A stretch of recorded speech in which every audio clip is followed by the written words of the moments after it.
Did you read the notes for today? I did. How are you feeling about that? Did it make you sad or happy? The mix of both.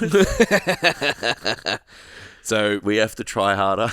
we've been discussing a lot, and I've been having so many discussions about the state of the industry, the state of the world, the economic climate, and all of that. And I just got fucking annoyed at it.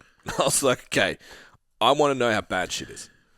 That honestly was like where I started this from. I had a conversation with Luke, and I was like, gym's like not doing what it would typically do. Performance is down everywhere. Everyone's saying this. Every personal trainer I talk to that's been around for a long time is doing this. Blah, blah, blah, blah, blah. So I'm like, I need to go and see. Just having conversation with people isn't enough. Yep. What's the data?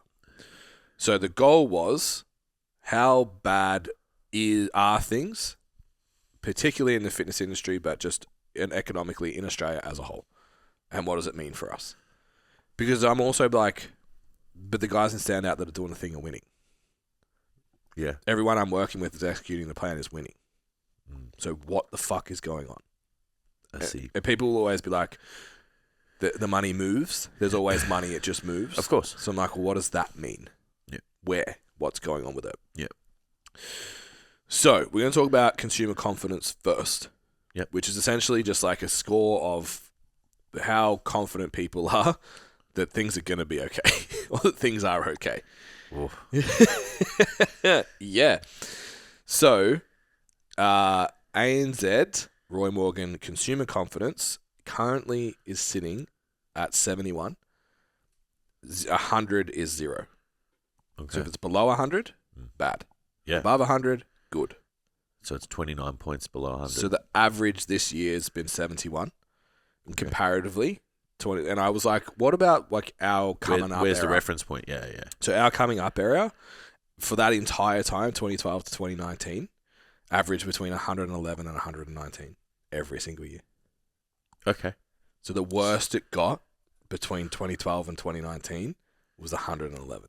Yeah, so that's a 50-point swing. Yeah, yeah, wow. That's fucking crazy, dude. Yep. Yeah, it's crazy. Discretionary spending growth in Australia right now is 0.1%. So this is what threw me. This is when I was like, oh, this is what people mean when the money moves. Yeah. The money doesn't go away, it's just moved. Yeah, they have to spend elsewhere. So to say that again, discretionary spending, so money spent outside of essentials, growth in Australia is 0.1%. So technically it's still growing. Call it flatline at least, right? Yeah, So it's essentially flat, but essential spending is up 0.8%. People haven't stopped purchasing. Who's purchasing? They just got more selective in what they buy. I wonder what's the definition of outside of essentials. Like, is it just like food and utilities? Like, essentials is like living, food, utilities, fuel, etc. Yeah, because I find that one hard to believe. That's all. So, so I want to go into that. So what I've seen, I don't know if it's even in this report, is that the average cart size has reduced 20%, but there's more cart sizes. Yeah, there's more carts. More carts. So it's like instead of spending, I think it went from like 97 to 80 something. Was the average online store, online shopping purchase. Yeah, but the frequency's higher. So less big substantial purchases, more frequent purchases. Keep that dopamine flowing. Yeah, so I'm not going to spend... We didn't go out and spend $300 on dinner. Yeah. We spent... Yeah, you spend like lunch, $70. You spend like $70. Yeah. This. So you end up spending the same money over the weekend, but you feel better about it because you're spending less each time. Yeah, because it's smaller. Yeah. Wild, right? I can see that. 56% of Australians say they're financially worse off than they were a year ago, and 47 of them expect bad times ahead. Yeah, well, it's, makes sense. So spending hasn't stopped, but the way people spend has completely changed. It's not a recession. It's precision economy. I really liked that. That's such not a recession, guys. Precision economy I really liked. Yeah. Because that makes sense in the market. Yeah, of course.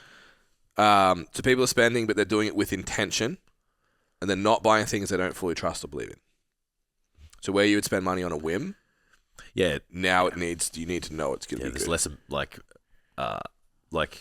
less acute emotional swing based spending. Like I'm frustrated. Let's take action. It's going to be more calculated.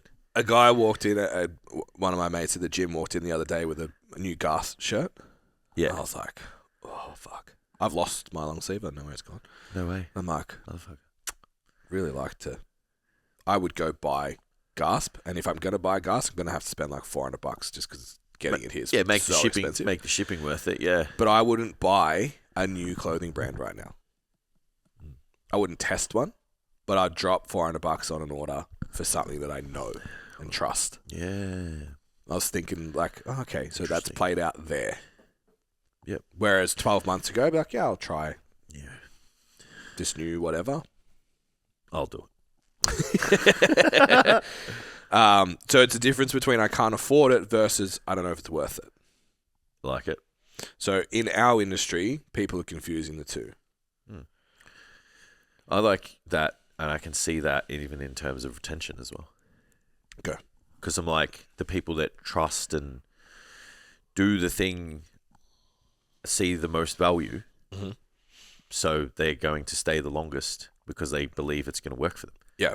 You know, so even just taking that same mentality, but it's to the current consumer. Because like we got to think like as well, keeping people is great when growth isn't as high as we would like. Yeah. And it plays out the same way. If you look at the ones that are a little bit on the fence and like you're like, oh yeah, here's the time they've finally given up, for a lack of a better term, it's because they're very rarely the ones that you speak to every second day. Yeah. They fill in their check-in with like all of the detail. They've got all their movements in for assessment. Like they're very rarely those ones, and it's because they just have total belief and confidence. They're like, I need to be with this in this system to achieve my results. I'll do what it takes to keep it. Yeah. And it's worth the investment. Sorry. So everyone I'm talking to, they're like, oh, I had a few cancellations, but they haven't checked in. They haven't this. They haven't. Yeah, this, it's the ones that are. Yeah, it's but like they would have in the past. They would have campaigned. Set and forget and just whatever. I would say it would be the same for gyms. So the ones that are willing to let their membership go and go, oh, I'll come back one day. They're going, you know what? Nah, this is like I'm going to use that somewhere else right now. Yeah, and then like even within the gym, like we've been discussing like sign up fees and admin fees and all that shit. Yeah, everyone knows it's not a thing anymore. The market's so much smarter than it was 10 years ago. So it's like, oh, but if you come back, you'll have to pay an admin fee. It's like, no, I won't. Yeah. No, I won't. The data's all in there, bro. Yeah. No, I won't. Yeah. And if you want me to sign back up, I won't, or I'll go 2 doors down and I won't. Yeah, correct. Yeah. Yeah. So when I think about can't afford it versus I'm not sure I'm worth it, and then we had the discussion recently about like, is it just saturated? No. But it's like the way I tried to explain it in my story last night is like everything's moved a tier. So okay is now shit. Yeah. Good's now okay. Yeah. Great's now good.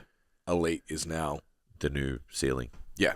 You have to be playing in great to elite to grow. Yeah. Because the consumer trust has to be so high. What is that to purchase? What's the do you have an example of what that jump is? So